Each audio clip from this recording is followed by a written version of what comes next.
Assalamualaikum, saya Angelika Regina dari kelas 11 MIPA 2 akan menampilkan presentasi tentang materi kimia yaitu hidrolisis garam pada hari Senin tanggal 20 Maret 2023. Nah, pada kesempatan ini saya akan pertama-tama menjelaskan tentang pengertian atau apa itu hidrolisis garam.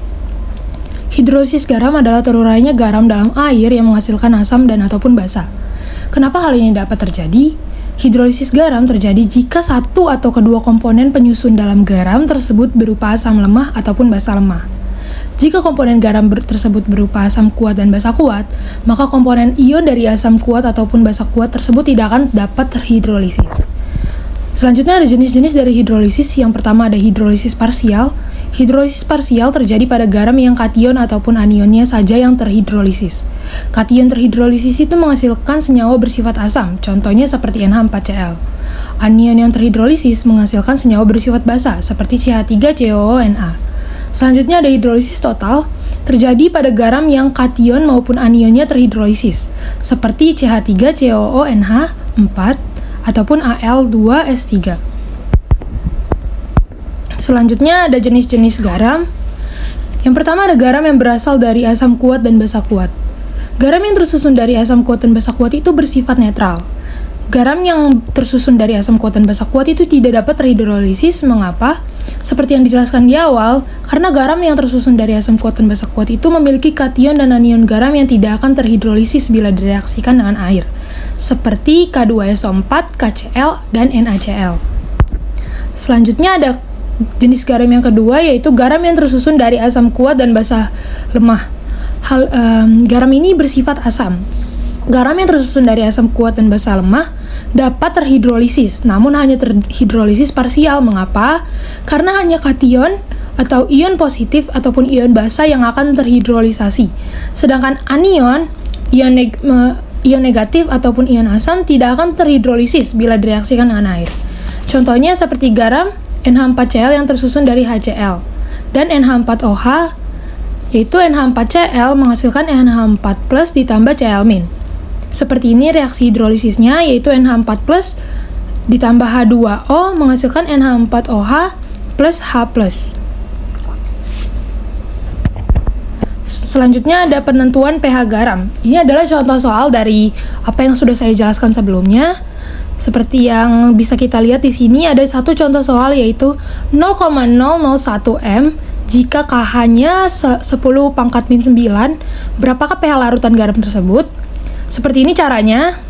Karena larutan NH4Cl itu bersifat asam, jadi H+ sama dengan KH dikali A di dalam kurung garam sama dengan akar 10⁻⁹ dikali 1 dikali 10⁻⁻3 menghasilkan 10⁻⁶. Jadi pH-nya adalah min log 10⁻⁶, yaitu 6. Selanjutnya ada garam yang ketiga, yaitu garam yang tersusun dari asam lemah dan basa kuat, yaitu bersifat basa. Garam yang tersusun dari asam lemah dan basa kuat dapat terhidrolisis, namun hanya terhidrolisis parsial. Mengapa? Karena seperti yang dijelaskan di awal, karena hanya anion yang akan terhidrolisis, sedangkan kation tidak akan terhidrolisis bila direaksikan dengan air. Contohnya itu seperti garam CH3COONa yang tersusun dari CH3COOH atau asam lemah dan NaOH basa kuat. Seperti yang dapat kita lihat, CH3COONa menghasilkan CH3COO ditambah Na+. Nah, seperti ini reaksi hidrolisisnya, yaitu CH3COO- ditambah H2O menghasilkan CH3COOH ditambah OH-. Selanjutnya ada garam yang tersusun dari asam lemah dan basa lemah dapat bersifat asam, basa, ataupun netral. Garam yang tersusun dari asam lemah dan basa lemah dapat terhidrolisis secara sempurna. Kenapa? Karena anion ataupun ion negatif atau ion asam dan kation atau ion positif dan ion basa, keduanya akan terhidrolisis bila direaksikan dengan air. Maka garam yang tersusun dari reaksi asam lemah dan basa lemah akan mengalami hidrolisis total ataupun sempurna, yaitu kation dan anionnya terhidrolisis. Garam tersebut bila direaksikan dengan air akan menghasilkan senyawa asam lemah dan juga basa lemah. Selanjutnya, sifat asam, basa atau netral garam yang tersusun dari asam lemah dan basa lemah bergantung pada nilai pH-nya.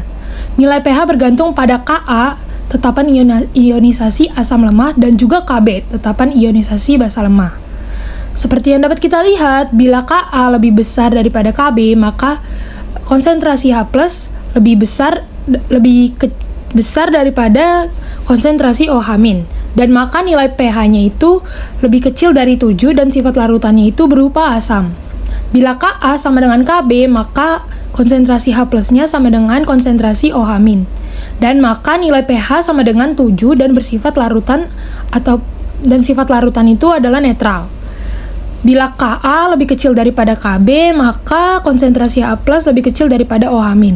Dan maka nilai pH lebih besar daripada 7 dan sifat larutannya adalah bersifat basa. Sekian presentasi dari saya. Mohon maaf bila masih banyak kekurangan ataupun materi yang kurang dapat dimengerti dengan jelas. Assalamualaikum warahmatullahi wabarakatuh. Terima kasih.